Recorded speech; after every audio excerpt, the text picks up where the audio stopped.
Бюджетът трябва да предлага решения, а не просто да намества едни пари. Вярваме в това и за това първото ни предложение адресира факта, че общо практикуващите лекари в Трявна тревожно намаляват. Тенденцията трябва да се обърне с насочена работа.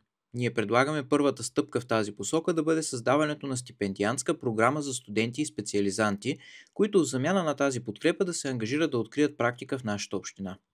Ако това предложение се приеме, има още доста работа, но резултатът може да бъдат млади специалисти, дошли в Трявна със семействата си и предлагащи качествено здравеопазване на всички тревненци.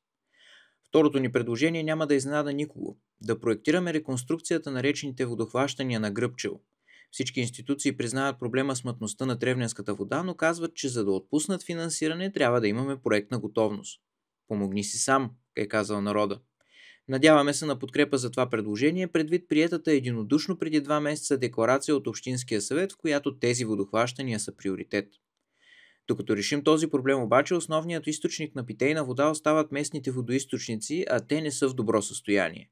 Предлагам да заделим 10 000 лева, които да отидат за ремонти на каптажи, чешми и тръбите между тях. След интереса към инициативата Осинови чешма, не се съмняваме, че хората, които наливат вода, биха се включили с труд, ако общината осигури материалите. Затова предложението е средствата да отидат в текущи ремонти. Плачковското читалище Пробуда 1924 има предписания за някои неотложни ремонти, чието срок изтича през септември. Още миналата година поставихме въпрос как ще се реши този проблем и кметът се ангажира с осигуряване на финансиране. До момента обаче средства няма, не са предвидени и в неговия проект за капиталова програма. За да осигурим спокойствие на читалищните дейци, предлагаме в бюджета да се отделят средства за изграждане на мълния защита на сградата 10 000 лева и ремонт на 3 броя санитарни помещения 20 000 лева. В случай, че наистина средства се осигурят от други източници, тези пари могат да се пренасочат в хода на годината. Паркирането се оказва назряващ проблем в Трявна, включително заради новопоявяващи се забрани.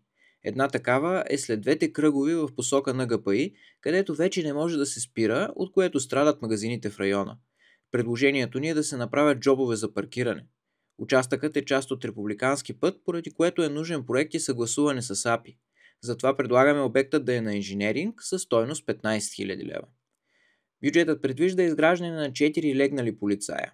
От администрацията разбрахме, че 2 ще са от двете страни на прелеза за болницата в Трявна, един в квартал Димиев хан и един в района на бензиностанцията в Плачковци. Ние предлагаме в таблицата да се запише, че една неравност трябва да е в Плачковци на улица Стара планина. Там движението е натоварено, има доста пешеходци и има гражданска инициатива за поставяне на такива неравности. Дали няма да се постави втора неравност на Димиев хан, дали ще се спести едната до Тревненския прелез или ще се заложат средства за още един легнал полицай, предстои да разберем.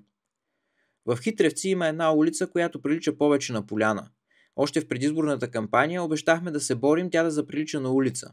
Тази година се направиха едни стъпала към Змеева дупка, които при всеки дъжд страдат от всичката вода, която се стича именно по тази улица и през тях. Предложението ни е да извършим проектиране за цялостен ремонт на улицата, включително отводняване и при възможност уширение в долния й край. Продължаваме да настояваме за свързване на двете части на улица Димитър Горов. Вече е факт подробния устройствен план, през тази година може да се извърши проектиране и до година най-сетне да стигнем до реалната работа и да се усети облегчаване на трафика от и към Качунската махла. Младежите искат да имат повече забавления, някои имат интерес към велосипедна рампа, наричат я Пъмп Трак. Община Трявна ще прави велоалея до бившата Бошковска поляна. Там има възможност да се проектира една такава рампа, която в следващ етап да допълни смисъла на новия парк и алея. Имаме още едно предложение за текущ ремонт – на улици в Христовци. Там настилката е лунна и чака основен ремонт твърде отдавна.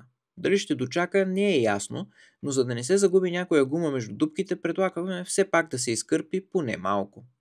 В понеделник ще разберем кои от тези предложения кметът и администрацията са приели като разумни и с какви аргументи са отхвърлили останалите. Заседанието е от 14 часа и обещава да бъде интересно.